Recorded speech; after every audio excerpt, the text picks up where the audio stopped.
आज की कहानी का नाम है तुम अपने पद का इज्जत नहीं करते। थोड़ा समय लगेगा लेकिन पढ़ना ज़रूर। आंसू आ जाए तो जान लेना आपकी भावनाएं जीवित है। बात बहुत पुरानी है, 8-10 साल पहले की। मैं अपने एक मित्र का पासपोर्ट बनवाने के लिए दिल्ली के पासपोर्ट ऑफिस गया था। उन दिनों इंटरनेट पर फॉर्म भरने की सुविधा नहीं थी। पासपोर्ट दफ्तर में दलालों का बोलबाला था और खुलेआम दलाल पैसे लेकर पासपोर्ट के फॉर्म बेचने से लेकर उसे भरवाने, जमा करवाने और पासपोर्ट बनवाने का काम करते थे। मेरे मित्र को किसी कारण से पासपोर्ट की जल्दी थी, लेकिन दलालों के दलदल में फंसना नहीं चाहते थे। हम पासपोर्ट दफ्तर पहुंच गए।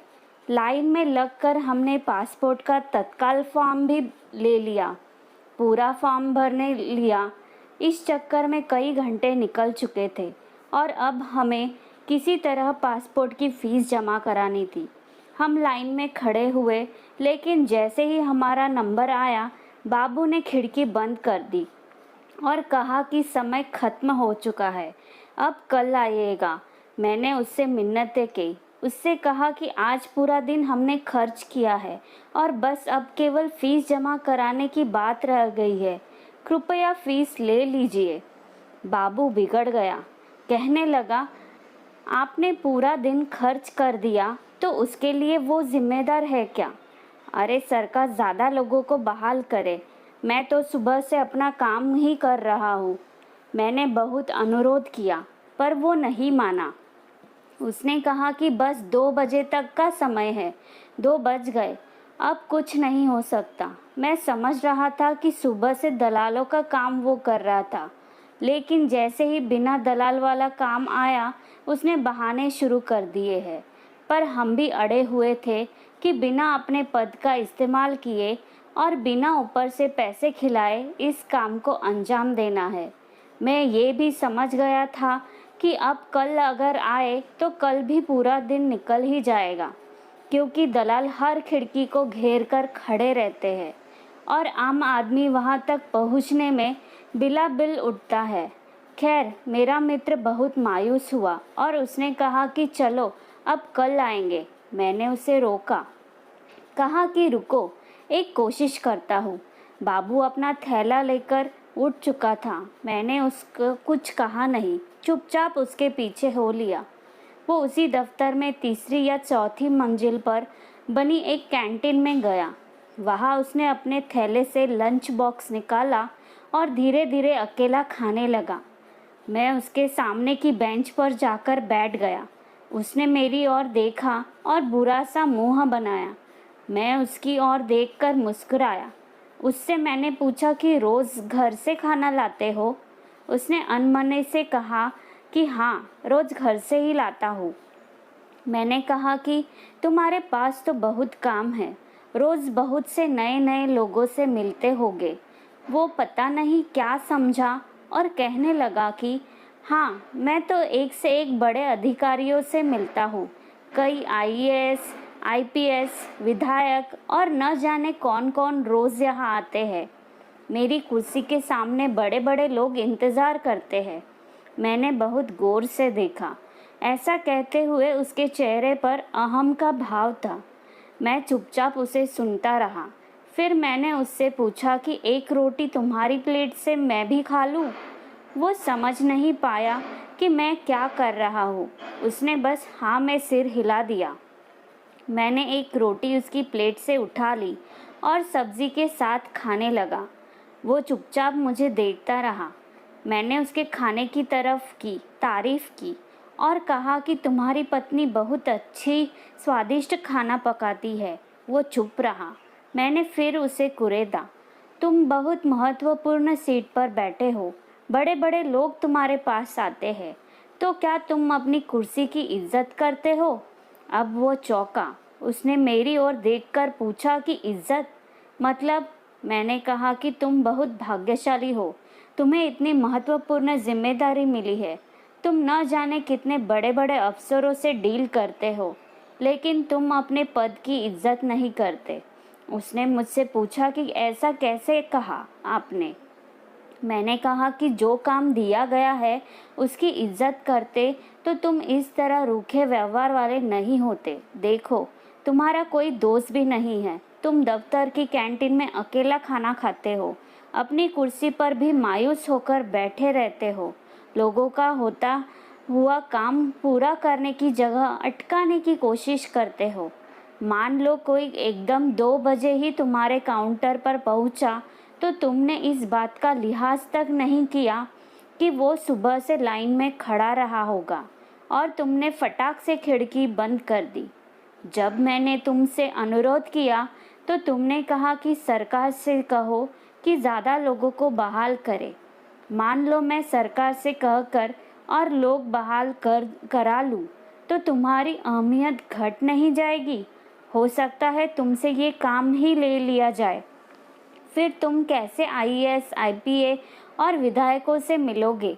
भगवान ने तुम्हें मौका दिया है रिश्ते बनाने के लिए, लेकिन अपना दुर्भाग्य देखो, तुम इसका लाभ उठाने की जगह रिश्ते बिगाड़ रहे हो। मेरा क्या है, कल भी आ जाऊंगा, परसों भी आ जाऊंगा। ऐसा तो नहीं कि आज नहीं काम हुआ तो कभी नहीं होगा। तुम नहीं करोगे, कोई और बाबू कल कर देगा। पर तुम्हारे पास तो मौका था किसी को अपना आसान मन बनाने का, तुम उससे चूक गए। वो खाना छोड़कर मेरी बातें सुनने लगा था। मैंने कहा कि पैसे तो बहुत कमा लोगे, लेकिन रिश्ते नहीं। कमाए तो सब बेकार है, क्या करोगे पैसों का? अपना व्यवहार ठीक नहीं रखोगे तो तुम्हारे घर वाले भी तुमसे दुखी रहेंगे। यार दोस्त तो नहीं है, ये तो मैं देख ही चुका हूँ। मुझे देखो, अपने दफ्तर में कभी अकेला खाना नहीं खाता। यहाँ भी भूख लगी तो तुम्हारे साथ खाना खाने आ गया। अरे अकेला खाना भी कोई जिंदगी है? मेरी बात सुनकर वो रुआसा हो गया। उसने कहा कि आपने बात तो सही कही है साहब, मैं अकेला हूँ। पत्नी झगड़ा कर मायके चली गई है, बच्चे भी मुझे पसंद नहीं करते। माँ है, वो भी कुछ ज़्यादा बात नहीं करती, सुबह 4-5 रोटी बनाकर दे देती है और मैं तन्हा खाना खाता हूँ। रात में घर जाने का भी मन नहीं करता। समझ में नहीं आता कि गड़बड़ी क्या है। मैंने हौले से कहा कि खुद को लोगों से जोड़ो, किसी की मदद कर सकते तो करो।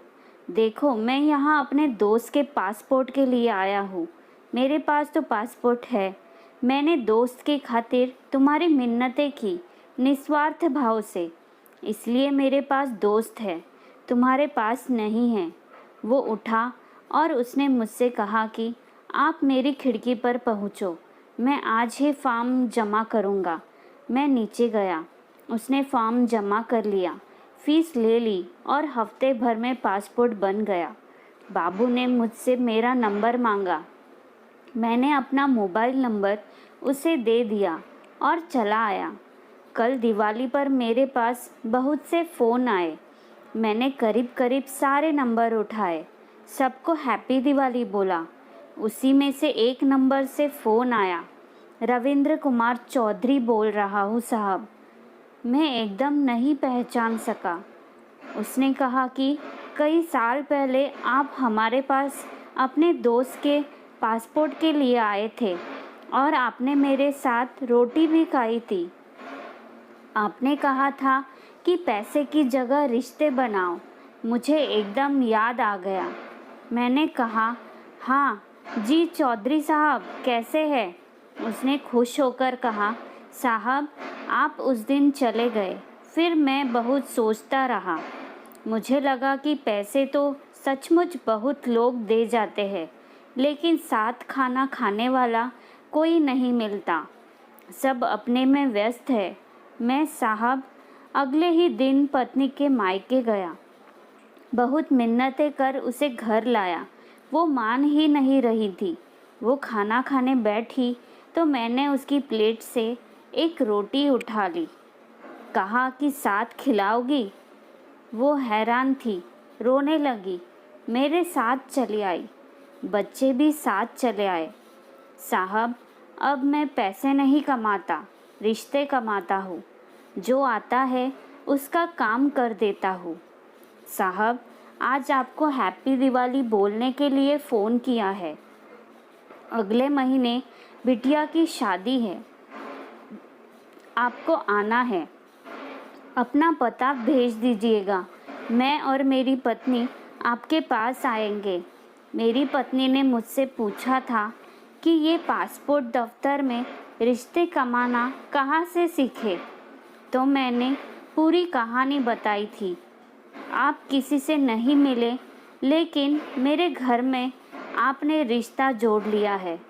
सब आपको जानते हैं। बहुत दिनों से फ़ोन करने की सोचता था, लेकिन हिम्मत नहीं होती थी। आज दिवाली का मौका निकला कर रहा हूँ। शादी में आपको आना है, बिटिया को आशीर्वाद देने। रिश्ता जोड़ा है आपने, मुझे यकीन है आप आएंगे ज़रूर। वो बोलता जा रहा था, मैं सुनता जा रहा था। सोचा नहीं था कि सचमुच उसकी ज़िंदगी में भी पैसों पर रिश्ता भारी पड़ेगा, लेकिन मेरा कहा सच साबित हुआ। आदमी भावनाओं से संचालित होता है, कारणों से नहीं। कारण से तो मशीनें चला करती है। पसंद आए तो अपने अजीज़ दोस्तों को ज़रूर भेजें एवं इंसानियत की भावनाओं को आगे बढ़ाए। पैसा इंसान के लिए बनाया गया है, इंसान पैसे के लिए नहीं बनाया गया है। आपका आभारी मित्र। आशा करती हूँ कि आज की कहानी से आपने बहुत ही अनमोल सोच सुनी होगी।